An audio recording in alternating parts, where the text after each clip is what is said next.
What's going on, everybody? I'm Coach Jacob Cabazzuto, head trainer at Cab Training, and in this video, we're gonna talk about the Baby Gronk situation. As a football trainer and speed and agility trainer to many youth athletes in Gilbert, Arizona, I have a lot of experience seeing youth athletes and their parents and the interactions and the social media aspect. And so I wanna give my take on the Baby Gronk situation and the overarching climate that has led to the Baby Gronk situation. So let's get into this video. Make sure you guys hit that like button and subscribe to Cab Training, and let's get better today. This is sort of an abnormal video for me because I usually post drills, exercises, and tips, but I've just felt compelled to tackle this subject because I feel so passionate about a young athlete's journey. I'm gonna talk to you guys about how I as a trainer feel about the Baby Gronk situation and other things that happen in youth sports that lead to this type of stuff. I'm gonna give you guys a 30-second backstory to Baby Gronk if you guys have not been seeing all these articles, videos, and trends and stuff like that. But Baby Gronk is like a 10-year-old Instagram sensation whose dad posts a lot of clout videos on him on Baby Gronk's Instagram page.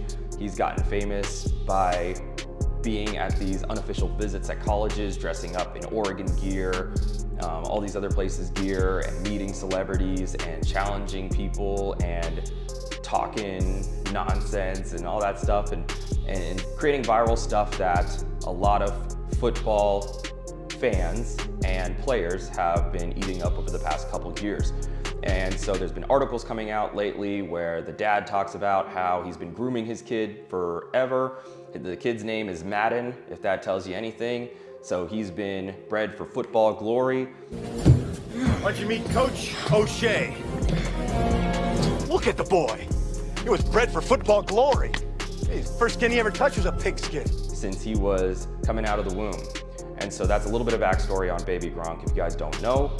But a couple troubling things have been pointed out by people in the media and people just talking online about how the dad has been kind of dictating Baby Gronk's life, and how Baby Gronk probably wants to live a normal life of a 10-year-old child, whereas now college football's next big thing apparently.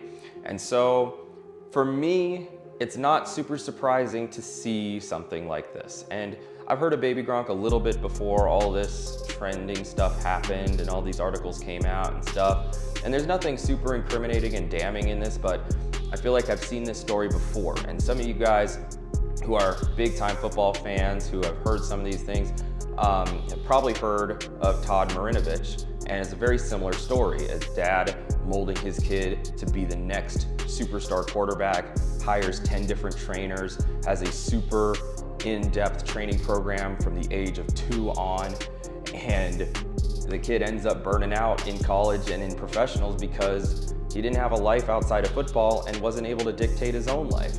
And so that's kind of what I see here, and that's what a lot of people see because Baby Gronk and Todd Marinovich were trending in the same day. And so that's kind of troubling.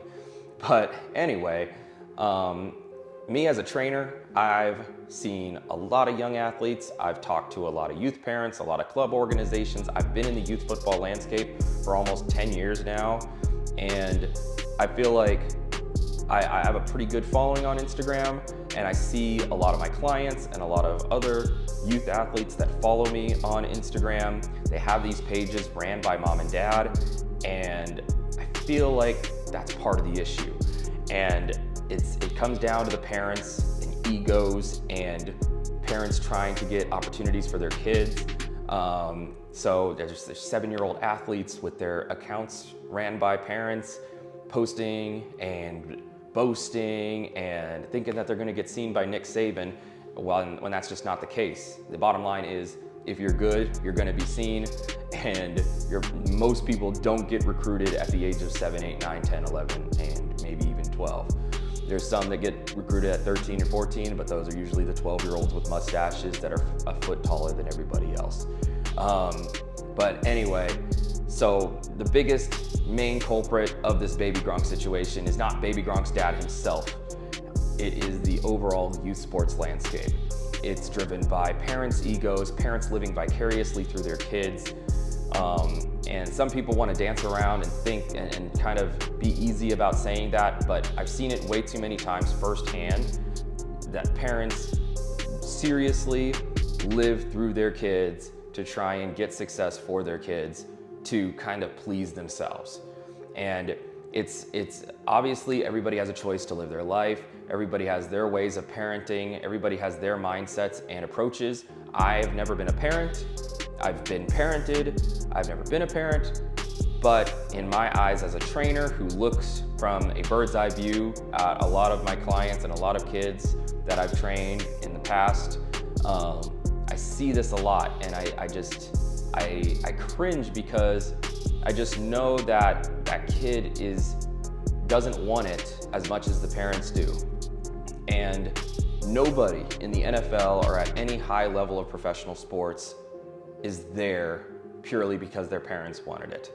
Those people playing at the highest levels are the ones who are internally motivated to play for a very long time and play incredibly well and dedicate their lives to their craft. And it's not the parents pushing them out of bed to go out of training.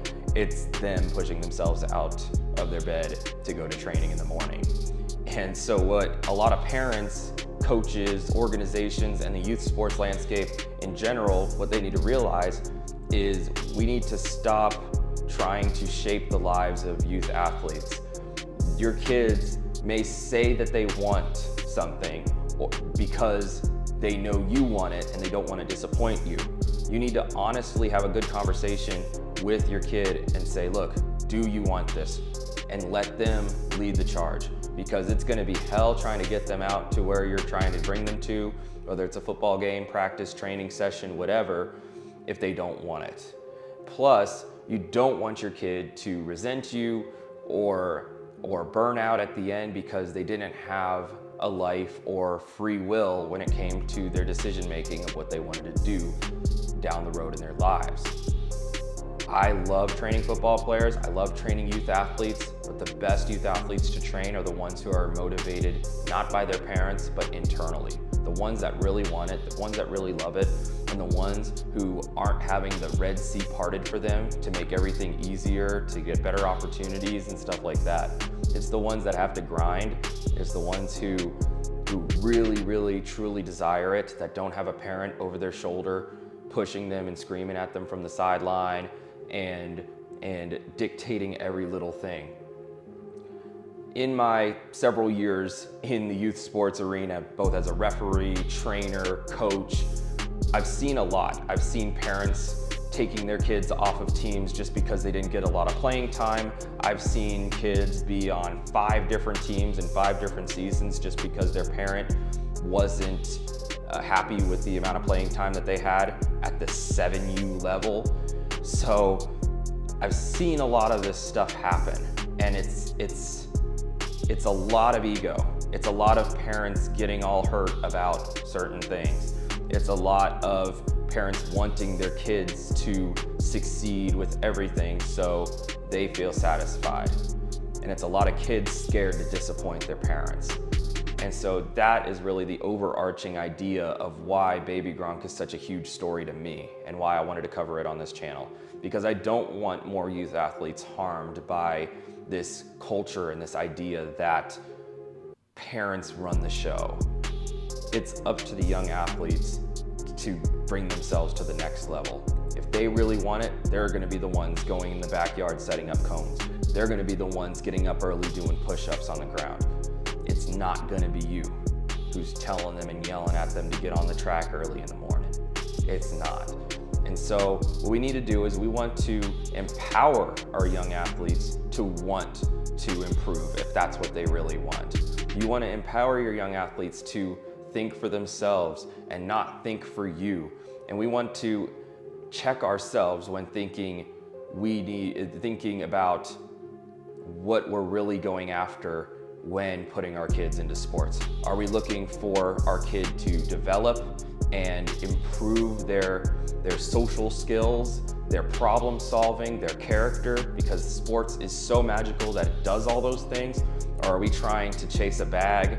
Are we trying to get clout? Are we trying to compete with other parents?